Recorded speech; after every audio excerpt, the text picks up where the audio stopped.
These guarantees and grants that we are signing here today, you said it, Georgia, and you said it, Volodymyr, it's outstanding. They are set to unlock 10 billion euros in investment for growth, recovery and reconstruction of Ukraine.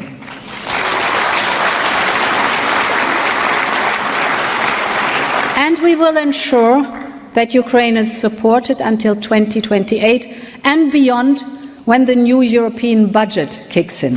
So much applause. Yay, we'll stretch this sucker all the way up to 2028 and beyond, she adds in there for dramatic effect. And everybody's just clapping and cheering, smiles all over the place like somebody just won the lottery. Because in a certain sense, I think that's the objective, is to win the economic lottery. Because nobody in Europe is dying. Nobody in Rome is dying. Nobody in Britain is dying. In fact, they're getting cash. They're spending a lot of money, but they're also making a lot, at least for the industrial capacity and their arms industries all over Europe. So cool for them. That's what it's all about. And you see them talking about everything about money, about cash, about billions of euros for all this and stuff, because that's where they're at. And then on paper, as Starmer said right before that, they want to force Russia into a peace. When you hear that phrase, that reminds me of something that we heard on our channel just yesterday. If you've been seeing that, and a former Russian fighter and current journalist, George Memserov, was on our show, and we asked him about that very issue of being forced into a peace. And of course, you can expect that anybody on the Russian side would say, "Oh, well, they're not going to force us into a peace." Well, he went a little bit further than that, and he said, "Okay, if you want to force us into a peace, there's something that has to happen on the ground." To make Russia to obey to some other conditions imposed by Europe, you have to win in a military way. You have to break our army and impose this by force. But as we see at the moment, it has not been achieved in the slightest manner. So we've not been broken, we've not been beaten, we don't listen to European ideas because they can't impose them to us.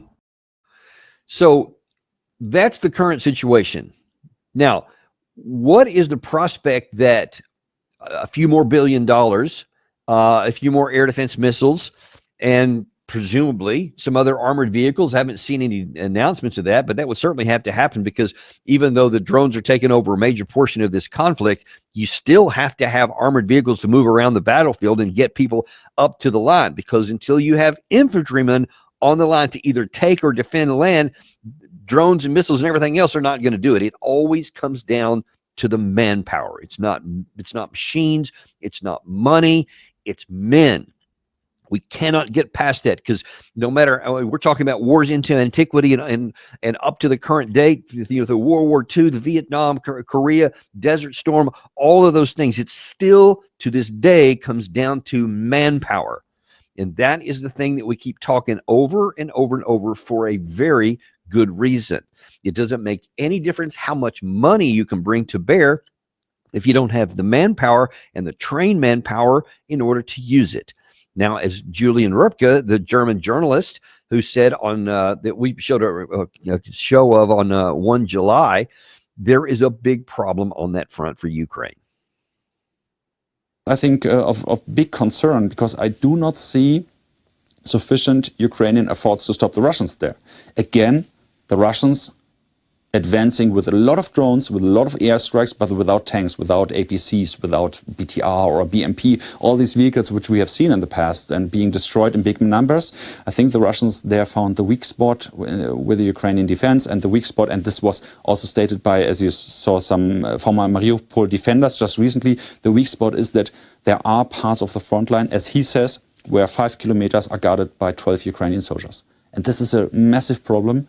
This infantry problem at the first line is a massive problem where the Russians, although they are losing killed and wounded 1,000 a day, I think that's still true. They have more personnel, and in the end they have more soldiers, more meat, as some Ukrainians say, to advance and capture village after village. Because even if many of them are getting killed, if you really have only, I wouldn't say 12 defenders on 5 kilometers, but let's say 12 defenders per village, every 3 kilometers. This is not enough. This is simply not enough, and Russians are overrunning these villages one by one. So that was on 1 July. And now that's been happening. We've been showing you tactical updates really for the duration of the time we've been on this show.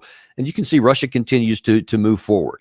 Gary, I'm not sure I asked you at the beginning, but do you have that chart that shows how much territory that the Ukraine side has been losing this year? I sent that early. If you can, just pop it up whenever you get it. But this just shows graphically going back to, I want to say it was November of last year. That was kind of the high water mark since October of 2023, where the Russians had gone on to the offensive, and they started a so far unbroken chain of where they took more territory than the Ukraine side did, and they have held on to it. So it's been a net positive, a net gain of territory for the Russians since that time. I want to say it was 700 some odd square kilometers that were taken by the Russians in that month. You saw now, thank you, Gary, in January, it went down during the winter months. I guess it slowed down some of the operations, and Russia was doing some retooling, it appears. But then starting in April, it started going back up. Then back into May, another record for year 2025. Then June was back up to 556. So Russia continues to move up, and they continue to increase the pace, both of the amount of territory they gain, but more critically, of the number of Ukrainian soldiers that they destroy. And the number of losses and irretrievable losses, which is both severely wounded that can't return to the fighting and those that are killed in action, continues to go up for the Ukraine side. As you've heard Doug McGregor say on our show a number of times, even by historical standards, in the latter stages of wars, the casualties for the losing side seem to go up because they have fewer trained people. They're just throwing more men into the gaps to try and prevent the other side from winning, and the onslaught just continues on. And that's it appears to what we're seeing right here. Well, now there's something even a little bit more graphic, and that is this video that I found today that shows a documentary about the fact that that's it right there. It's called Teens of War. You can Google that and find if you want to watch the whole video. But this is really, really disturbing. These are teenagers. They're not even old enough yet for the draft. And yet, as you're going to see in this clip we're going to play here, what you're about to see, they have just shown a section where they're trying to put on they taught themselves how to put on a tourniquet, which I did myself before every deployment I had. We'd go through self-medical training and how to train for your buddies. And you'll see on this video that they actually teach them how to put it on themselves, because there's the risk that there might not be anybody around alive if you get wounded. So they're doing that. And then it extends into what comes next in the training. Once they get the basics down, the chaos begins. There's yelling, people are bleeding, drones overhead. It's the same drills, but now closer to real-life speed and intensity.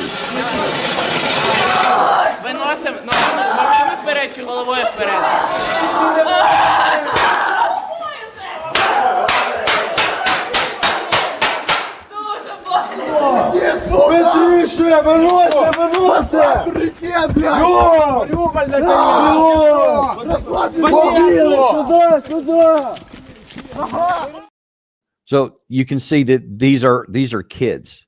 These are kids that should be worrying about going to the mall or maybe who they're going to go to the prom with this year.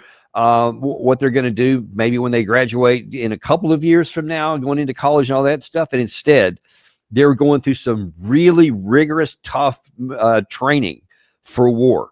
And listen, I've gone through this stuff myself. I had 4 combat deployments myself, and we were constantly trained, especially when it came time for deployment. You would ramp that stuff up, and I can just tell you that that's actually really good training that they're getting there. That is very realistic training. It's something I've seen in the past in the United States, like when we were in World War II and big wars. The training was very tough, and my own training before, especially Desert Storm, which is when I was in a big unit that went in and fought a tank battle, we got that same kind of training and made it as realistic as possible. And it looks like the Ukraine side really doing that. And that's great for its defenders. But the fact that you're training kids how to fight tells you that we're getting toward the end. You've heard the reports that there were, like a year ago, that they had, I think the average age was like 43 or something like that, because there were so many older men because they'd ran out of the primary age guys that they needed. So they were grabbing what they could, but they were trying to stay away from the lower end. Well, now then they're going to the 18 to 24-year-olds. many reports that I've heard from Ukraine were that many parents and mothers especially were terrified of their kids who were getting close to 18 years of age and they were fleeing the country to get out. Well, obviously all of them aren't, because now they have these training for teenagers. And if you're training teenagers with this kind of intense training, that tells you they think that they're going to be used. And this is what you don't see with those big applause with Ursula von der Leyen or Zelenskyy when he makes these rhetorical flourishes and talks about defense and whatever, freedom and all this kind of stuff. They keep having this fiction that the war can be won when every dynamic, every historical precedent tells you that they're not going to, when the fundamentals are irrevocably against them. And I put a lot of blame on Volodymyr Zelenskyy because he's the one who has the ultimate deciding on whether the Ukraine side fights or whether it takes the diplomatic off-ramps. And he will be crucified, I think, in historical fierce assessments when they look back and they find all the places that he could have ended the war or could have prevented it and chose not to. That's on him. Then that's something that'll have to be dealt with by the Ukrainians themselves. But then there's the bigger picture that should worry all of us in the West, and that is that the Western side really writ large, only a couple of exceptions to this, especially at the leader level. They still keep going down this fictitious path that this is about freedom and democracy and, well, we can't let Russia win and they're coming after us, etc., when there's no path to a success. There's not even a path to success. Victory is not even on the table, hasn't been almost from the beginning, certainly not since 2022. But you keep going down this path here and you keep just shoveling Ukrainian bodies in. Entire generations are being wiped out. The future of Ukraine is being wiped out. They're physically in Rome talking about rebuilding, like there's some kind of positive future and they want a Marshall Plan and all that, but they're oblivious to the fact that there's not going to be anybody left to live in it. You are killing so many people that you have wiped out entire generations or brought them down to the bare minimum. It is when you look at the demographic situation in Ukraine right now, it is a bleak situation because you don't have enough men left over to have a birth rate that's going to sustain and grow the population, even sustain it, much less grow it. So that right now, especially if you don't have a mass influx of people coming back whenever the war is over, however time comes out, you're going to have a real problem sustaining the existence of the state in the decades to come because you've lost so many of the male population. That is a real problem. No one, even the West, seems to care about it, much less even address it. And in fact, to the contrary, they're continuing to worsen the future of Ukraine by shoveling in additional generations of men and just thinning out even what's already on the table there. This is egregious, folks. This is so horrible. And and what makes it even worse is that the Western side doesn't even offer anything more than bumper stickers of why they're going down this path. See, if they said, okay, we think that we have a chance to force Russia to a better negotiating position for our side.